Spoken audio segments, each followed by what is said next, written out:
صاحب ایک سوال ہے کہ حدیث میں آتا ہے من تشبہ بقوم فہو منہ، تو یہ ذرا بتائیں کہ من تشبہ بقوم فہو منہ، یہ تشبہ جو ہے یہ اس کے کیا مطلب ہے؟ اور پھر یہ ہے کہ وہ انہی میں سے ہوگا، کیا وہ قیامت کے دن انہی میں سے ہوگا؟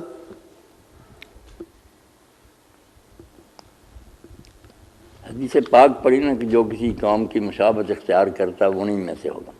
اس کا معنی کہہ رہے نا کہ تشبہ کیا؟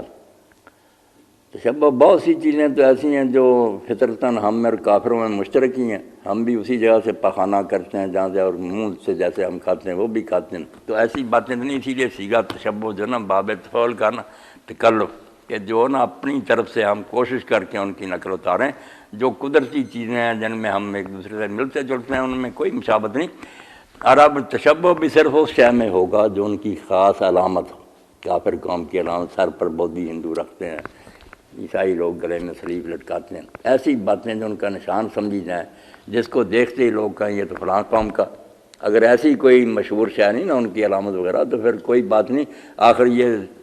شلوار جو ہے یہ ایرانیوں کا لباس تھا، رسول اللہ تو طیبندی ساری عمر پہنتے تھے۔ اب زیادہ سے زیادہ یہی پتہ چلتا کہ آخر عمر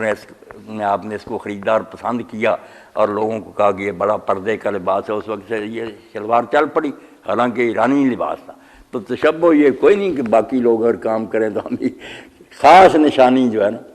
جس سے کوئی آدمی یہ بری طرح سمجھا جائے کہ یہ تو فلاں قوم کا معلوم ہوتا، ان میں مشابہت نہیں کرنی چاہیے۔ اب ہاں دینی باتیں یا اپنے عام معاملات میں علامت نہ ہو، شعار اور علامت نہیں، وہ نہیں رہا، عام ہوگی وہ، جیسے شلوار ہے نا، اب مسلم غیر مسلم سب یہ ٹائیاں لگاتے ہیں، اب کوئی نہیں سمجھتا کہ یہ کافری ہے کوئی، جب تک وہ علامت رہے گی نا اس قوم کی خاص، اس وقت تک دوسرا اپنائے گا۔ یہ قانونی طور پر بھی بڑی بری بات، اگر کوئی شخص مر جائے آج کل کسی جگہ اور اس کے گلے میں وہ نشان لٹکا ہو جو خاص قوم کا ہے، تو پھر لوگ جنازہ نہیں پڑھیں گے، یہ تو غیر مسلم ہے۔